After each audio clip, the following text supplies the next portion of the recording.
Hello, everybody, and welcome to Off the Record with Kirk and Gabe. Today we're going to be going over Star Wars Maul, episode/chapter 3, 4, 5, and 6. We'll give the titles to each of those as we go over them, but you may have noticed that we did not do last week's video on this. That's because it got late in the week. We realized the first video basically released a full week after the first two episodes released. Yeah. And so we decided to just combine 3, 4, 5, and 6 together so that this would be out early in the week on Tuesday rather than really late in the week. And also just some scheduling things this is a lot easier. So, by the way, that does mean Wrath of Khan will be Saturday. Yes, it's going to be this Saturday. That's going to be exciting. Definitely tune into that. Yep. And Judah, despite unfortunately not being here for this episode, L in the chat for Judah. Absolute L in the chat for Absolute Judah. L in the chat. Because it was seriously, genuinely planned that he was going to be here for 5 and 6. Yeah, but he is back in town now, so he should be starting to show up for episodes again, definitely for Comic Stack this Wednesday, and then Wrath of Khan on Saturday. We did have a couple of pre-released or pre-recorded things, about 3 videos out of our normal. Of course. It would be about 7 that he was gone for, so he's still been here on the channel. You haven't missed him that much, but he'll be in the things that are live and scheduled for Comic Stack stuff, which is also live. So Yep. But that is a minute and a half before we actually get into this. We've got some. Honestly, I thought it was pretty well, and I was excited to watch these, and was excited having watched these. Kind of as an overall, there, you got any overall thoughts? Yeah, I was excited. So I watched all 4 of these today as of recording, which is the day before this video releases. So that does mean 5 and 6 came out today, right? Monday. Yeah, they did. Yeah. 3 and 4 rather. I did not watch immediately as they released. I was thinking that I was going to be watching them with Gabe. When that didn't happen, though, I still did kind of push it a little bit. So episodes 1 and 2, I wasn't the most excited for this because of it. After I had watched 3 and 4, 5 and 6, I was extremely hyped for, though. That was 3 and 4 really got me okay, I want more of this series. 5 and 6 definitely has continued that. I can't wait for 7 and 8 next week. But yeah, those are some overall thoughts from me. Yeah. Getting into the weeds a little bit, we have Chapter 3, Whispers in the Unknown. The little blurb in Disney for this is, as Maul's plans come together, Devin considers her options. Yep. First off, since we've been bullying the titles, I think this is probably one of the best titles. It's a lot cooler than the first 2. It's a lot cooler than the first 2. And the episode is a lot cooler than the first 2. Mm-hmm. You want to dive us into the plot? Yeah, for this one. So these are 20-minute episodes, so it is a little hard, especially since I watched all 4 of them today. It's a little hard to narrow down exactly what happened in each episode. But so if we kind of skip around a little bit, forgive us. Sorry. Yeah. But watch it yourself, and you'll know where we're wrong. Exactly, and then you can correct us in the comments. Exactly. But this one essentially starts out with we have 2 things that we have to pick up on. First of all is the whole 2 Boots trying to contact the Empire. Empire, yep. I'm not big into Star Wars. I'm sorry. It's Empire. Okay. We'll make a Star Wars nerd out of him yet. So that's kind of picked up a little bit in this one as well. Of hey, maybe let's not do that. Actually, this is not a good idea. Then we also have we had at the end of episode 2, Devin has escaped from the little container thing that Maul had her in, which was entirely to his plan, we learn. And he was basically waiting for her as she was trying to escape. And they had a little fight that was really fun to watch. The fight, it was. Just having some good old-fashioned lightsabering was I love it. Really fun. And then eventually she kind of beat him in a fight. I mean, he wasn't exactly going all out for it. It was a test. Yeah. But she beat the test, I guess, and so he let her go, got the lightsaber back, and then she went back to her master, whose name I am forgetting because it's very long. It's Master Eek. Is it Eek? E something Dio. Desario? No, I wish. I don't know. The Master. Yeah. The Jedi Master.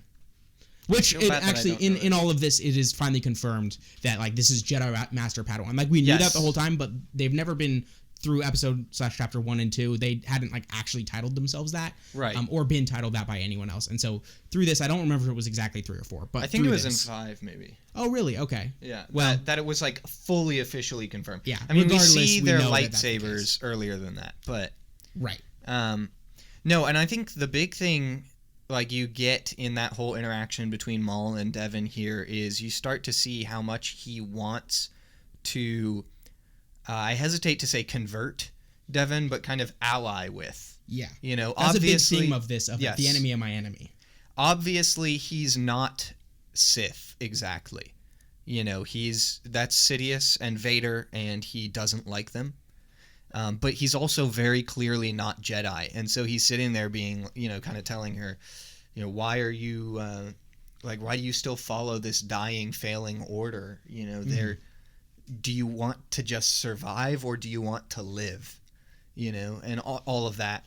And obviously he's still working and dealing with the Pikes in all of this, and Vario through that as well. I'm just trying to pull up really quickly the IMDb so that we can get some names for these characters. Specifically the Master, because that's annoying me that I can't remember. It's like right there. I know the vowels, but not the consonants, and that's funny. Yeah. I feel like the opposite of biblical Hebrew. IMDb is like seriously testing my patience right now on my phone. It is seriously annoying me. But it is Master Eek Diodaki. That's right. It's just Eek. Yeah. Eek Diodaki. Eek. Master Eek. Eek Diodaki. We can remember that. Yeah. Okay, at this point now we are over halfway through the series, so we do need to actually be remembering the character's names. Eek Diodaki. Eek Diodaki. It's actually a pretty cool name. It's very fun to say. Gonna be honest. Yeah. So I think that was pretty much it for chapter 3 there. Yeah. An overview, not getting into too much specifics. Yeah. So chapter 4. Chapter 4, yes. This one is titled Pride and Vengeance. I don't know. That's right now. It's making me think of Pride and Prejudice, but that's I not. thought that too. That's not really what happened here. Yeah. The little blurb, according to Disney, says a confrontation between Lawson and Maul threatens everyone, and that pretty much sums up the chapter.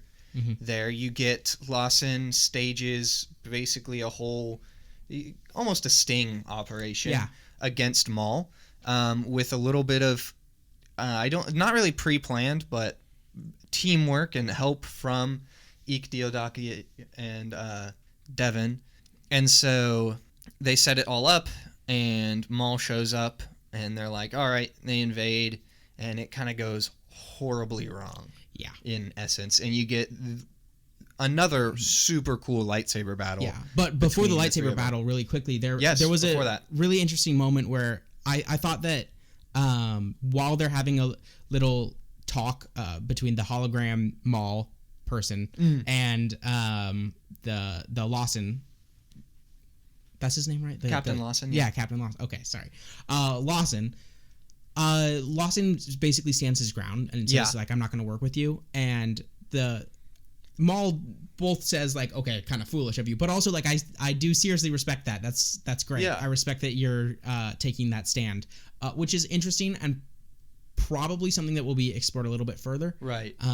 But that was something that I thought was I actually really cool. like that he did that. I know we're gonna get here in a minute where other allegiances with Maul we think are stupid to not choose, but I think personally Captain Lawson is the one person who should not ever ally with Maul because his job as, you know, basically a police officer, this captain of this police whatever, I don't know if it's called police there, but he's supposed to law enforcement. He's supposed to enact justice, and Maul isn't that. Yeah. No matter how you define it.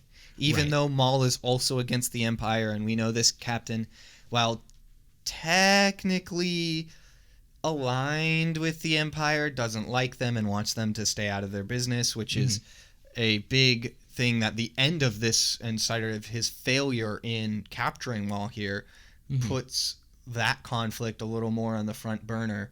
Yeah. Because now it's like, well, we failed to get Maul.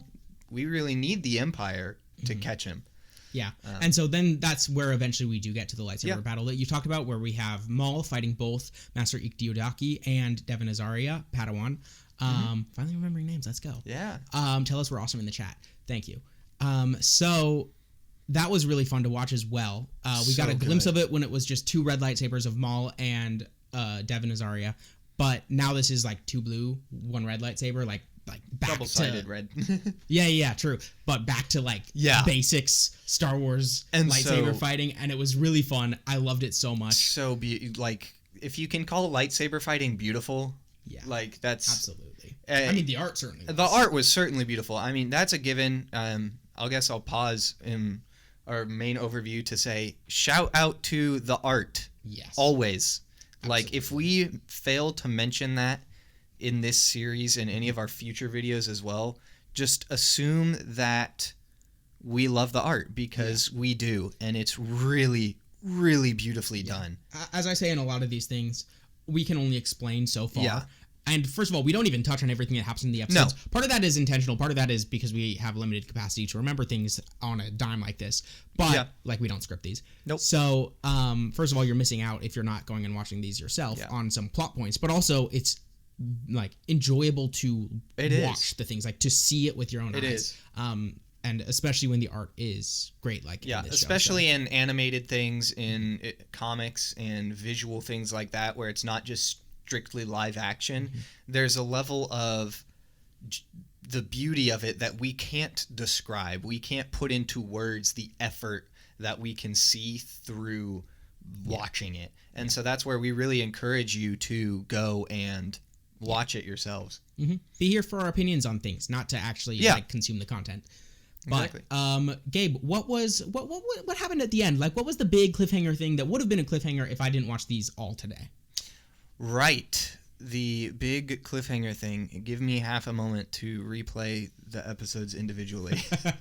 Yeah. Again, we said, it's a little hard to, they've all blended together. But... Oh, right. Okay. Right. So, the kind of third plot line that's been kind of going along this whole thing is Maul is trying to reset up, I believe, his sort of crime syndicate deal after it got some betrayal or something. I'm not super clear on that.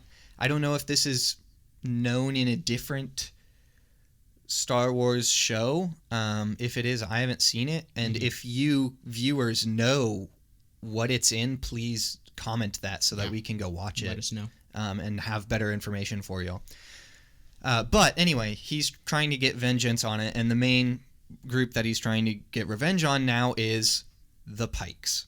And so the Pikes are a very big syndicate. They apparently directly overtook the sort of heart of his syndicate, and so he uses Vario. Oh, hold on.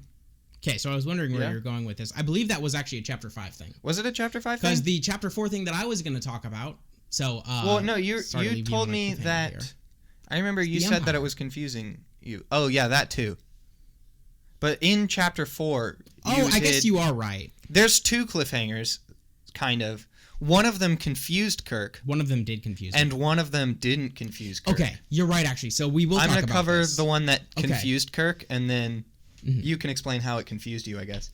But basically, what happens is you get Vario shows up to the Pikes, and he's freaking out, and he's runs up to the Pikes and says, he's here, I'm so sorry. And Maul comes out with the lightsaber and kills a couple Pikes, and then Vario stuns Maul. Yep. And turns him over to the Pike leader, and the Pike leader, pulls down Maul's hood, and it's not Maul. And then in walks Maul, and he kills the Pike leader, and he takes control of the Pikes, institutes another guy.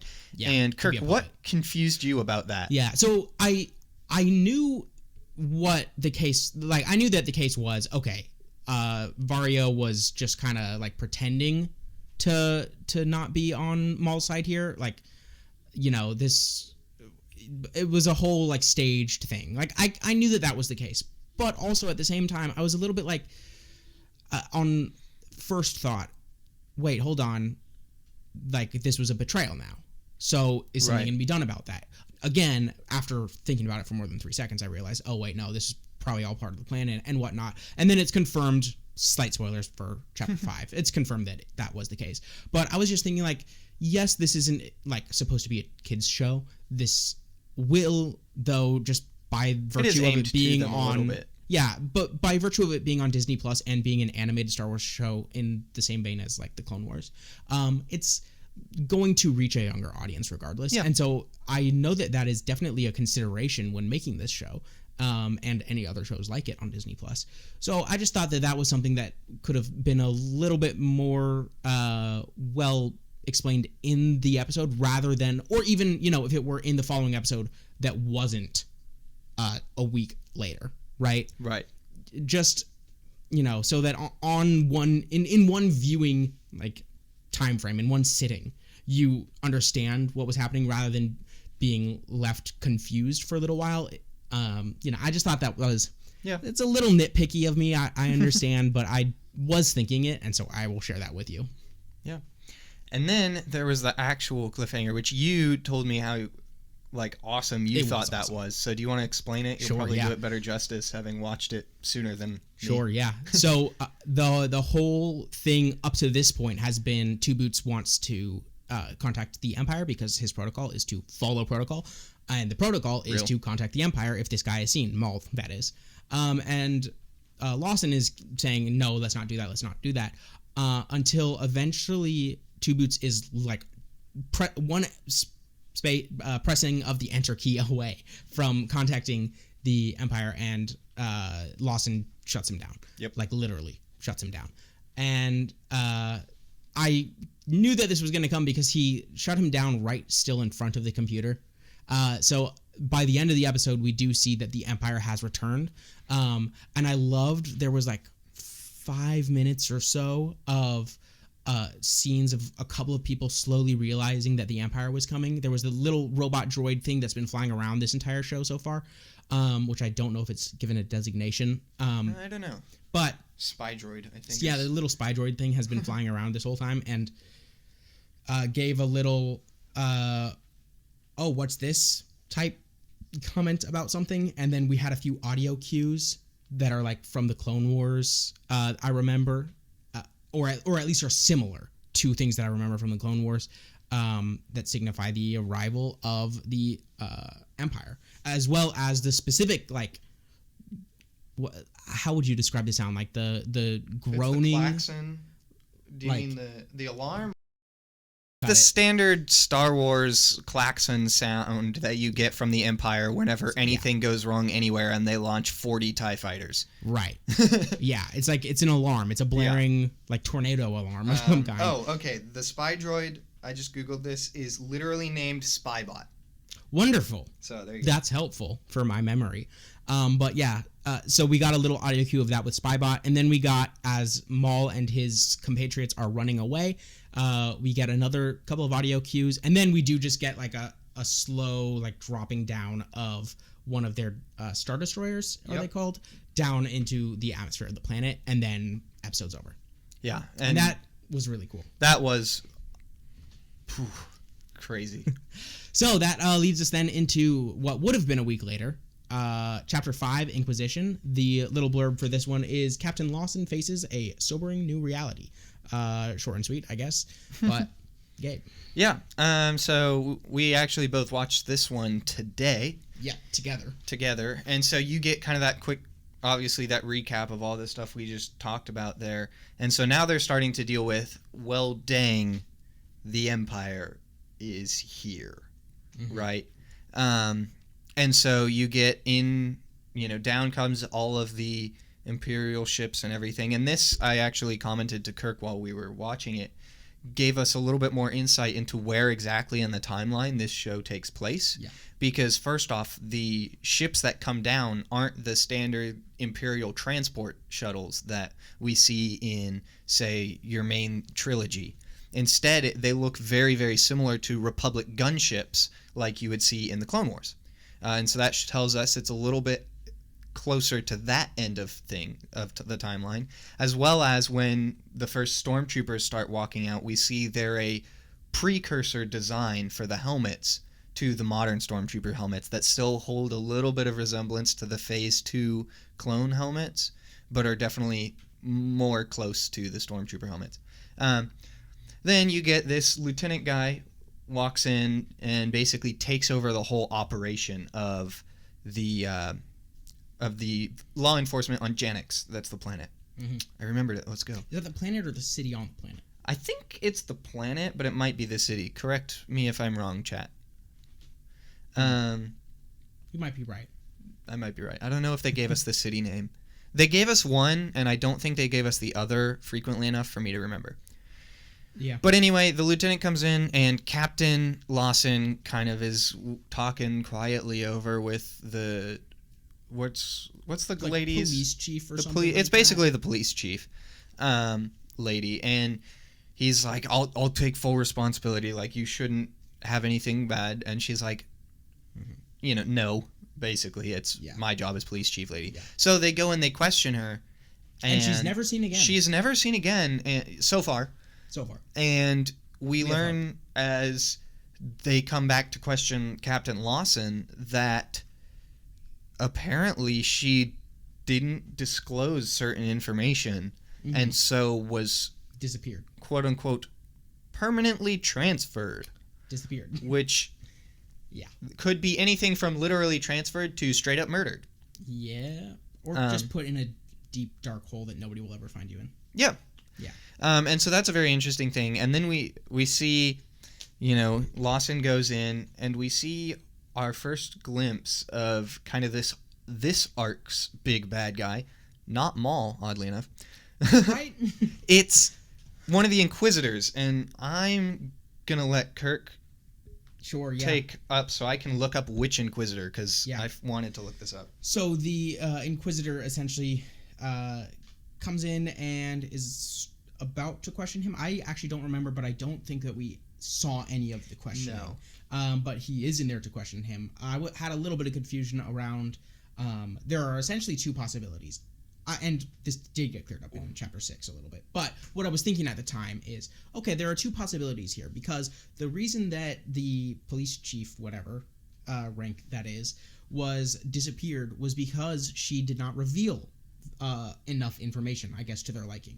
So that leaves one of two possibilities for Lawson. And then a secret third one, which we'll talk about later, is... The first of the options is, okay, so he also just didn't reveal enough information. Okay, then why wasn't he also disappeared and put into a deep dark hole? The second is that he did reveal all that information, and so he wasn't put in a deep dark hole because of that. But if he revealed the information, then he'd be put into an even deeper and even darker hole because he was specifically not following protocol, disobeying orders, and not telling the Empire that Maul was here, which is significantly worse, right? Right. So the secret third option that comes up in Chapter 6 is that neither of those are the case, and we'll talk about that more specifically as that happens. Yeah. But I was thinking at the time, like, wait, but that just kind of doesn't make any sense. Yeah. Now, this is one of those things where technically these episodes were released on the same day, and they're 20-minute episodes, so most people are watching them in one sitting, and so it doesn't have the same problem that I had with the Chapters 3 and 4 release, where Chapter 4 had something like that and didn't get talked about until this one, which actually should probably be the next thing we talk about. Yes. So we get the sort of little explanation there where we see a scene where with Maul and the group, and Vario is there, and he's not being shot. Which was pretty much the dead giveaway that, oh, okay, he was in on it. Right. And you get the kind of little talking back and forth, and now he's mad at Maul because the Empire's here, and he's like, this means my whole operation is frozen. Yeah. I'm getting nothing out of this, and you're getting everything. And Maul is like, you're alive, aren't you? And he's like, Which is so fair. Yes, I am alive. I guess that's enough. Mm-hmm. And that was so to clear up the confusion, I guess, if what little it was there, and just added a little bit of humor. I did enjoy the humor of it. Yes, it was hilarious and accurate. Yeah. Vario is a wonderful character. But a lot of what happens here in Chapter 5 is kind of set up for the stuff that happened in Chapter 6. Which isn't anything bad. We're forgetting, we're going to talk about it in Chapter 6 most likely, because, again, everything kind of blends together. So, what is Chapter 6? Right. So, Chapter 6, called Night of the Hunted. An interesting name. I don't know if it's super cool, but it's definitely accurate. Yeah. Blurb is pushed to their breaking point. Our heroes have no choice but to run. And By the this way, is we're literally reading our this heroes. on basically 12-point font, but from 6 feet away. Yeah, and I'm So- blind. And he does actually have glasses. I do not. I have great vision. Yes, my But glasses it is also still are quite far old. away. This does remind me, though, really quickly before we get into the meat and bones of the last bit of this show so far. Give us money so I can buy new glasses. I mean, go No, ahead. so we can buy new comics. Right. Yeah, obviously your glasses don't matter, Gabe. No, because why do I need to read the comics? Yeah, you just want to have them. You don't need to see them. Amen. Yeah, exactly. But do leave a like if you like this video.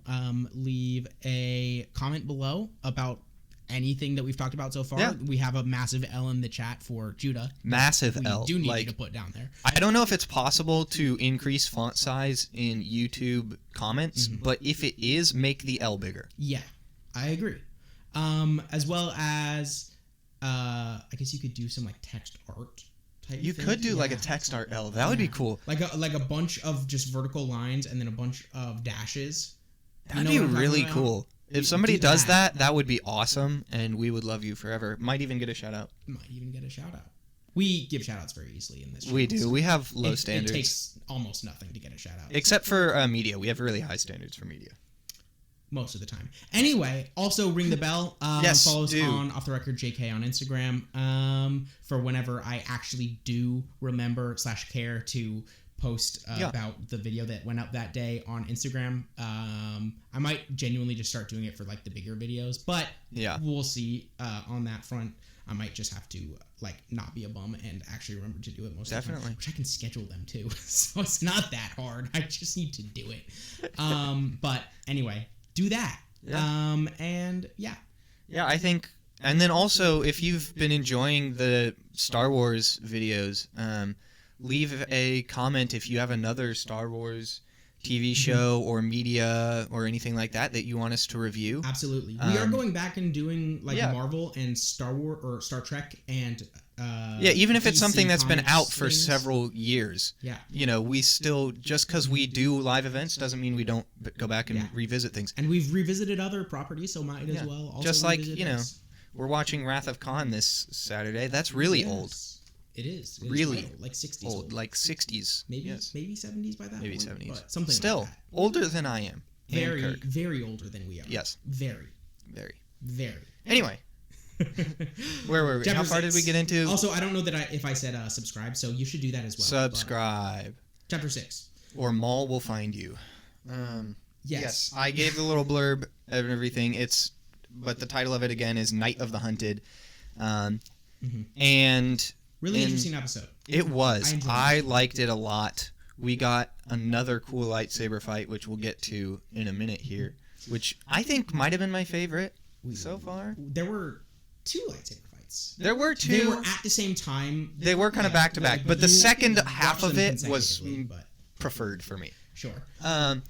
So you get in chapter 5, you got a little bit of interaction with Riley, Captain Lawson's son. Oh yeah.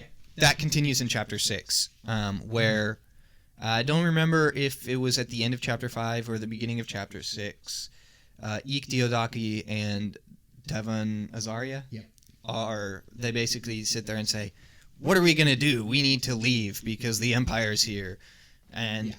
Devon's like, we need connections. And Eek Diodaki is like, Well, only one. Which, fair enough, I guess. And Yeah. you guessed it, the only one connection is Captain Lawson. Yep. So he comes home and walks in after being released miraculously somehow and says, I'm so tired. Riley, my son, where are you? Give me a hug, then I'm going to sleep. Paraphrased, obviously. And then he walks into the living room and he's like, what? Okay. You know, Because that was actually another Yes. bit of humor was before they were like, well, I think this was in chapter 4 where before the police chief or whatever. Oh, yeah, the freaking police rank chief. is, was like, well, I mean, at least we're not harboring Jedi. Yeah. And then at the beginning of this chapter / episode, whoops, this guy is in fact harboring he's Jedi. kind of like, what? Like before, it was just simply he was harboring information that there are in fact Jedi here. Yes. But now he's just straight up harboring the Jedi. Yeah. So, this is not going to end well Yes. for him, most likely. And Eek Diodaki kind of sits there and says, "Hey, Devin, why don't you go hang out with this cute young boy while the grown-ups talk?" Sorry, that's, again, I'm paraphrasing here. Very paraphrased, but also very true. Yeah. Go hang out in the second room, which happens to be his bedroom, and we're going to his father and I are going to talk about grown-up things, which means basically Lawson saying, "Why the heck are you in my house? Leave now." Like, you've screwed me. Like, Please. what are you doing? My son is here. And then you kind of... Also, we learn, I believe in Chapter 5, we learned that his Oh, mother yes. is actually an officer of the Empire. Yes, we see the belt, and we knew. That literally is the case. We saw the belt and we knew. She was kind of bending over during the first part of it, and she stood up, and we're like, "Oh, she's Imperial." That's literally exactly what happened. So yes, and then you kind of flash into where Riley and Devin are in his bedroom, and they're talking and chatting about random things. He mentions some sort of sports ball thing, Bakatu, something or other. Dude, I don't know. I'm actually curious to remember that what it is. By the way, the rank is actually Chief. It is Chief. For okay. Chief Kleiss. That makes sense. It's Chief Kleiss is the lady who is disappeared. And yeah, the son is Riley. Yeah, Riley. And so they're talking. You get a cool lore drop about Janix, that they've got this random sports ball game, and we don't know anything more about that. Yeah, it looked like it was... It's probably basically baseball again. It looked more to me or like lacrosse. Football, lacrosse type. La football. La football. Foot cross. We're calling it La football now. La football. And then, Riley casually mentions that his mom's an Imperial officer, which is like, hey, he's not getting a date now. Context clues. She has a lightsaber. Can you pick up on course, some of the subtext? As we find out later, he did not pick up on the subtext, because guess who comes literally slicing open the door? It's Inquisitor. The Inquisitor, which, now that we're talking about the Inquisitor again, I'm going to tell you. It is the first brother. So there are 12, I believe, correct me if I'm wrong, 12 different quote-unquote siblings under the Grand Inquisitor, who, I forget his name, my bad. He's in the Star Wars Rebels show, which I haven't seen much of, which is why I don't know him much. Oh, I saw a couple of episodes growing up. Yeah, I've seen basically the same. Yeah. But there's 12 siblings. Some of them are brothers, some of them are sisters. Obviously, it corresponds to gender. I know the 5th, and actually, the sisters are dudes, and the brothers are chicks. It's true. I think the 5th and the 11th sisters are in the Jedi Fallen Order video game. Oh. But this is the first brother named Merrick. I hope I'm pronouncing that right. So Brother Merrick Brother Merrick breaks in. Sorry, I'm going to put previous and other things he's in. He's apparently in Star Wars Tales of the Empire and Ahsoka. Oh. Actually. Okay. Which I need to would not watch. Have expected there to be some crossover like that. I need to watch Ahsoka now. I already needed to, but it's made me more interested. Anyway, he comes and literally slices. He doesn't even fully slice open the door. He slices it partway and then just force pushes it into his house, which I thought was dope. Yeah. And then you get this whole escape scene, and Riley's like, "What? They're Jedi?" Because he's a stupid idiot child. Stupid freaking boy. They, run away. They run to the roof, where, of course, a drop ship of stormtroopers come up, and then Lawson They take them all out. They kill them all. The Padawan that takes control of the ship and is now piloting it.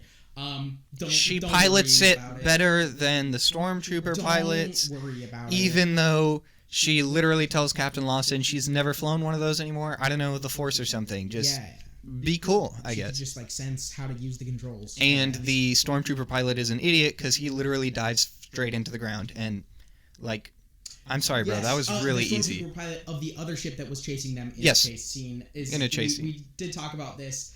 It's a pet peeve of mine in any sort of dogfight chase sequence like this. There's always the lead ship that is running away from the one or many ships behind it, and they do a weird lurching maneuver. So in this one, it was, okay, I'm going to lurch down, I'm going to be aimed at the ground, and then last second I'm going to pull up. Right. Okay, I get it. That makes sense. Been done a million times. Problem is, if I am in this ship that's behind, and I see you suddenly lurch to the ground, I don't think that you're just going to crash into the ground. And if I did think that you were going to crash in the ground, I'm not going to follow Right. you into the ground. So, Yeah, two they'll- possibilities. Either you're killing yourself, my job is done, or you're trying to kill me, in which case I'm going to pull up a little bit earlier. Because Yeah. I know that you're not just going to go through the ground. It's not like it's a holographic little thing and you're going to suddenly like phase through the ground and like come out somewhere else. Yeah. That's not what's happening. That's never what's happening. I think the Literally only ever. instance where that makes sense is in like actual legit dogfights where, you know, it could be bad if, say, that plane did start diving and say you had, you know, a aircraft carrier or something like that, then yes, I'm following that plane so I can shoot it down before it attacks my, you know, my country's boat. Yeah. That makes sense. And like then, if it's a kamikaze situation. yeah. And then maybe... Or if it's like two different types of aircraft. Right, Like, one's a bomber, if you have maybe. a really, really advanced aircraft and one that's not as advanced, Right. then some certain things can come into it where that's... But maybe it not the didn't case. make sense in this scenario because they had like a It was relatively... the exact same shit. They also had a relatively tight area to go in. So, like, the diving wasn't even needed to stay on the tail. He could have just kept flying straight, and eventually she would have pulled back up because they only have X amount of room. Yeah. It's a Small pet peeve. Anyway, they get to... They escape, kind of. And then, you know, Devin and Riley split off, and they go their way, while Lawson and Ike Diodaki do their own whole fighting thing on the other side. Yes. And the Spybot just who magically appears everywhere he needs to be is like, oh my gosh, I found him again. And then you see, and I think he contacted Maul briefly in that moment. Yeah. And then you see, turns out, guess who was following Devin and Riley? The Inquisitor, because obviously, if you know anything about the Inquisitors, they actually go after Padawans over Masters, because the Masters are so obviously quote-unquote brainwashed, and trained into their ways that killing the Master is the only option. But the Padawans haven't fully accepted Jedi doctrine yet, and so can be quote-unquote converted to an Inquisitor through torture. Right. But also, at minimum, if you're just going the killing route... they're easier to kill. The Masters are older. They will die eventually. Yes, okay, maybe they'll find a new Padawan to train up, but their time is limited. Yes. A Padawan who's a Padawan will... as long as they stay the course on that, even without a Master, they will probably eventually turn into a more or less full-fledged Jedi, or they'll minus, try to like, train the someone rank else of it, potentially. But, like, they will be a threat that would need to be gone after. But right now, they're little weak and feeble children. So go after them, even if you have to kill them. Even if you have to kill 2 or 3 of them because the Master just finds a new Padawan to train up. That's easier than potentially having to go after the Master. And then they literally just die out. Exactly. So strategically, it is the smartest move. And then you get a little fight scene where Devin stays behind to fight the Inquisitor and tells Riley to go ahead and jump onto this train thing that's going, and then she escapes onto the train, and the Inquisitor follows her, and then Maul shows up. Well, and then she's about to die or get captured or whatever, and then Maul shows up. Yes, and saves the day, and that's where we see what we were talking about before, where the Lawson should not, at this point at least, should not be like doing this whole enemy of my enemy thing with the Empire, because technically he's also like an agent of the Empire, even if potentially reluctantly. Right. So it's not even an enemy of my enemy situation, but this one certainly is, where the Maul and these Jedi are straight up both enemies of the Empire, and the Empire is a bigger problem to deal with right now. Yes. And so we're seeing a potential, at least with Devin and Maul, team up. Diodaki makes the choice and makes it very clear to Devin that they shouldn't team up with Maul, which is where we said kind of what Kirk was getting into. It made sense for Lawson to stand his ground. I disagree here, because the Jedi Order itself is officially fallen.